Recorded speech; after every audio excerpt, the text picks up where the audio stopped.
Silence. And I'm not, again, you're not unusual. Everybody down in Springfield is silent because nobody wants to look people in the eyes and say, we got to change this because we can't afford it. But to just just say, I don't know how we're going to pay for it, I think that's pretty irresponsible. I mean, Illinois could be on the verge of bankruptcy.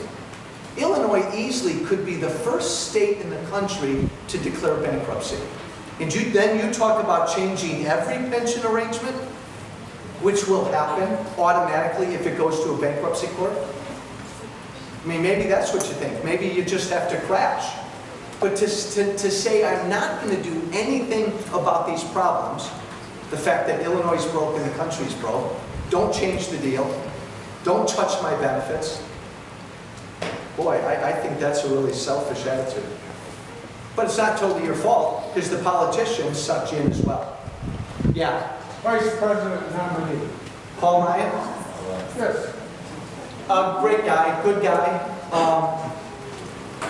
I think it's a good pick, mainly because of this. Paul Ryan, if nothing else, Paul Ryan has been a leader the last couple of years in everything we've talked about tonight. This country is broke. We're leaving our kids and our grandkids a country they'll never forgive us for. We have to reform these programs. He's been out in the lead on that. And so I think because he's been picked, maybe we'll get a campaign about this idea. Maybe this will force Obama, and Lord knows Obama doesn't want to do this, maybe this will force Obama to actually talk about real issues. So I think on that end, I think it's a really good thing. Yes? Some of the worst states for people with disabilities. Yes. Some with disabilities. And the elderly also. And I'm wondering what's going to happen because the state programs are cut. And I don't know what I'm going to do with my son in 2 years without school. I'll have to quit my job. Illinois has historically been one of the worst states when it comes to disabilities. And again, the problem is everything we're talking about. Because Illinois doesn't have money, because Illinois, like the country, has been asked to take care of everybody, the people who truly need help are not getting the services they need.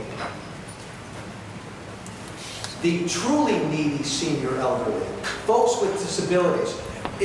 You know, the pension problem financially is the second biggest problem Illinois has. The biggest driver of Illinois' debt is Medicaid. And we're reaching a point, if we can't repeal Obamacare, where everybody's just going to be pushed on the Medicaid rolls. So if you think Illinois is teetering right now, that's going to make it even worse.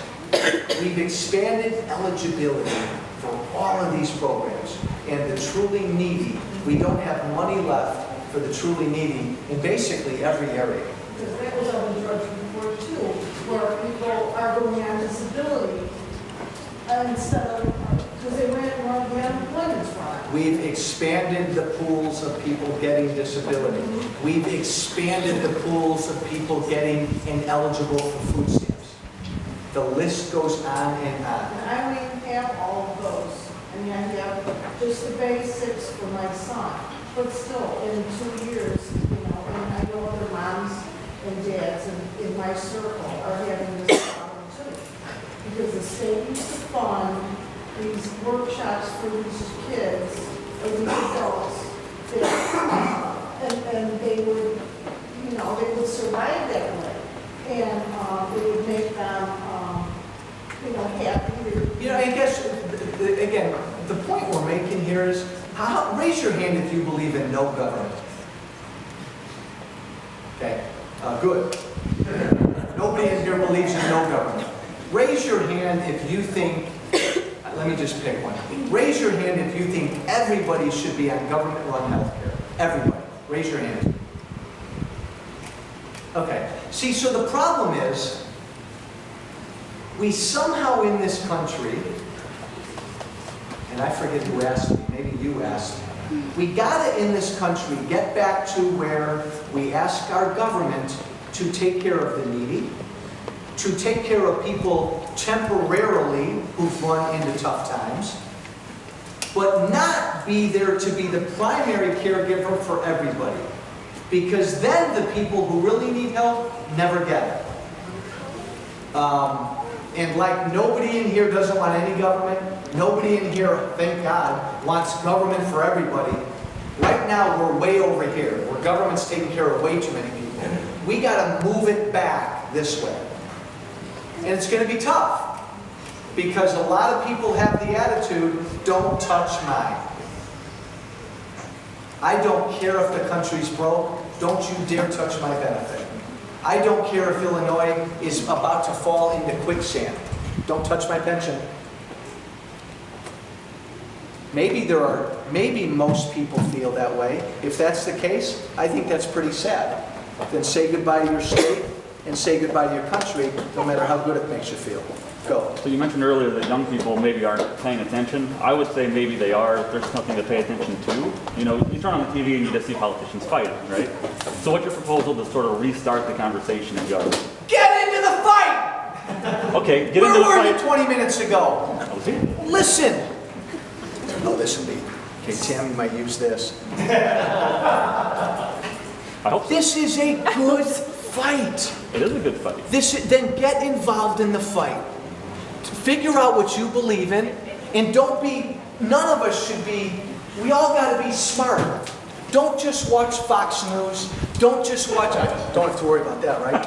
Don't just watch MSNBC. Don't just read liberal newspapers. Don't just read conservative newspapers. Stay informed.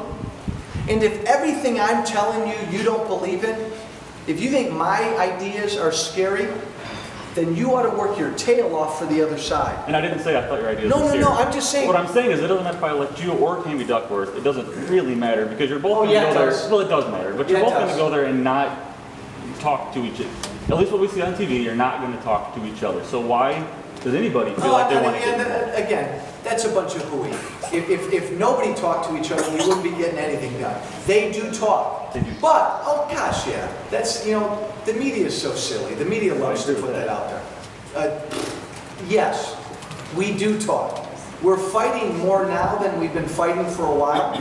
But that's again, to me, that's okay because we have big differences. You are right. Eventually, we have to come together to get things done. Absolutely. And I guess my question is, where are those areas of compromise to get the conversation publicly restarted? Here are the areas of compromise. The country's broke and we're not working. So fix it. How are you going to fix it? Well, if the country's broke, stop spending money you don't have. You with me? Yeah. Okay? And if the biggest driver of our debt is Medicare and Medicaid because of these health care costs, don't you think we should reform them so they'll be around for you? Absolutely. Okay, good. So right now, Democrat and Republican, look, we're agreeing. I never said I was the other one. I know. I'm using you as an example. Everything I just said, you've gone further than President Obama's gone. Because he has no interest in cutting spending, and he has no interest in doing anything about these entitlements. So I give you courage, you've already gone further. So until we can get the other side to really understand that we're broke, and that companies out here are dying, don't increase his taxes. I'm not going to do anything that makes it higher for him to hire people, and anything that increases the debt. Hopefully there are enough Democrats, maybe after the election, that will come out of the shadows and get it. But look, it is a big vote between Duckworth and Walsh. If you vote for Duckworth, then what you're saying is you want the Democrats in charge of Congress. That may be what you want. But that's what you have to ask yourself. And I suppose you have to do this. Okay, I'm going to vote for Obama because I like Obama. I'll put him in the White House for 4 more years. Do I want to give Obama a Democratic Congress, or do I at least want there to be a check on Obama? It's a big vote. It's a big vote. That's a very big vote, and it's a heck of a lot bigger than Walsh or Duckworth. Eventually, we need to get along. But understand something. The fight right now is good. It's long overdue, and I'm not talking about you now. You guys are off the hook. Your parents' generation and your grandparents' generation slept. We did not pay enough attention to politics because all these politicians that we love to rag on, who kept electing them every year? Every election. We did. The American people have finally woken up. And you know what? The American people are fighting just like our politicians are. I think it's good. Have some patience. This is going to work itself out. Get involved, be informed,